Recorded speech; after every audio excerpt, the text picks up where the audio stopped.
Hi మనందరికీ తెలియకుండానే మన దేశంలో ఒక పెద్ద ఆరోగ్య సమస్య సైలెంట్గా పెరుగుతోంది. దాని పేరే యాంటీమైక్రోబయల్ రెసిస్టెన్స్. వినడానికి కొంచెం కష్టంగా ఉన్నా ఇది మనందరి మీద ప్రభావం చూపే సమస్య. దీని గురించే ఇప్పుడు వివరంగా తెలుసుకుందాం. చాలామందికి జలుబు చేసినా ఫ్లూ వచ్చినా వెంటనే గుర్తొచ్చేది యాంటీబయాటిక్ కదా. చాలామంది అవును అనే చెప్తారు. కానీ ఈ చిన్న అలవాటు వెనక ఎంత పెద్ద ప్రమాదం దాగుందో మనలో చాలామందికి తెలియదు. అసలు ఈ సంక్షోభానికి కారణం ఏంటి? దానికి సమాధానం ఒక్కటే: సూపర్ బగ్స్. యాంటీమైక్రోబియల్ రెసిస్టెన్స్ అంటే ఏఎంఆర్. సింపుల్గా చెప్పాలంటే మనం వాడే మందులకే ఎదురు తిరిగే శక్తిని బ్యాక్టీరియా సంపాదించడం. అంటే జబ్బులను నయం చేయాల్సిన మందులే ఆ జబ్బుల ముందు ఫెయిల్ అయిపోతాయన్నమాట. చాలా తెలివిగా ఈ బ్యాక్టీరియా తమని తాము మార్చుకుని మందులను తట్టుకుంటున్నాయి. దీనివల్ల ఏమవుతుందంటే ఒకప్పుడు చాలా తేలికగా నయమయ్యే జబ్బులు కూడా ఇప్పుడు ప్రాణాల మీదకు వస్తున్నాయి.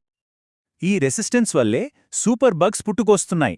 వీటి స్పెషాలిటీ ఏంటంటే దాదాపు మనం వాడే ఏ యాంటీబయాటిక్కు ఇవి లొంగవు.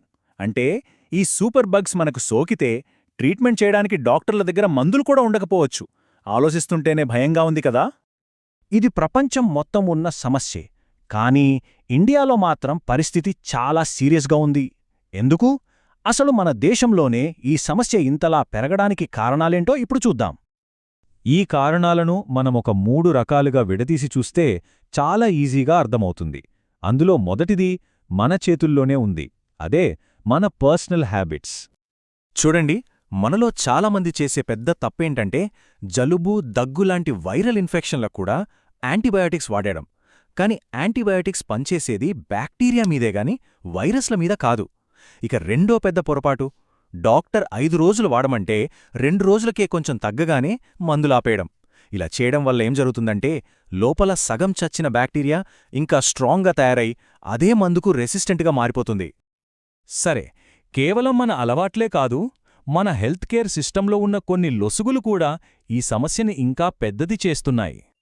ఇక్కడే సమస్య వ్యక్తిగతం నుంచి వ్యవస్థాగతంగా మారుతోంది. చూడండి, డాక్టర్ ప్రిస్క్రిప్షన్ లేకుండానే మెడికల్ షాపుల్లో యాంటీబయాటిక్స్ ఈజీగా దొరికేస్తున్నాయి. కొన్నిసార్లు అసలు జబ్బేంటో తెలుసుకోవడానికి సరైన టెస్ట్లు అందుబాటులో లేకపోవడం వల్ల డాక్టర్లు కూడా అంచనా మీద యాంటీబయాటిక్స్ రాసేస్తున్నారు. దీనికి తోడు 1 కంటే ఎక్కువ యాంటీబయాటిక్స్ కలిపి ఉన్న ఎఫ్డీసీలు వాడటం పరిస్థితిని మరింత దారుణంగా మారుస్తుంది. ఓకే, మన అలవాట్లు, మన హెల్త్ కేర్ సిస్టమ్ ఇవి మాత్రమే కాదు, మనం బతుకుతున్న పర్యావరణం కూడా సూపర్ బగ్స్కు అడ్డాగా మారుతోంది.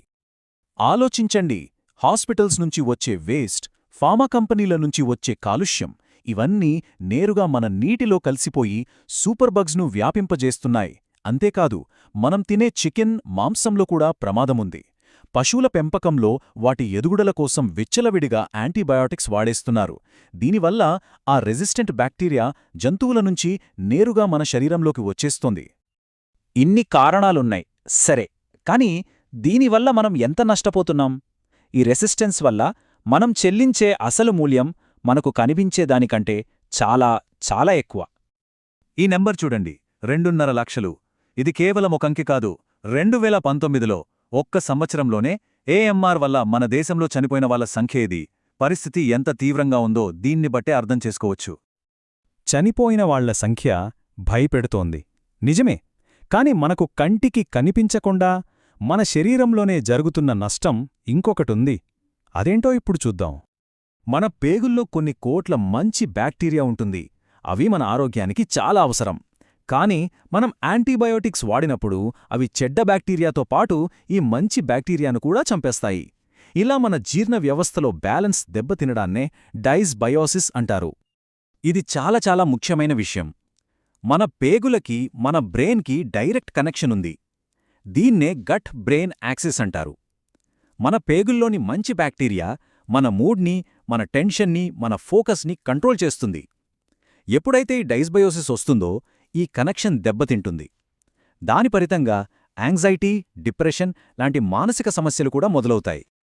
అంటే విషయమేంటంటే యాంటీబయాటిక్స్ను సరిగ్గా వాడకపోవడం వల్ల మన శరీరం మాత్రమే కాదు, మన మైండ్ కూడా దెబ్బతింటోంది.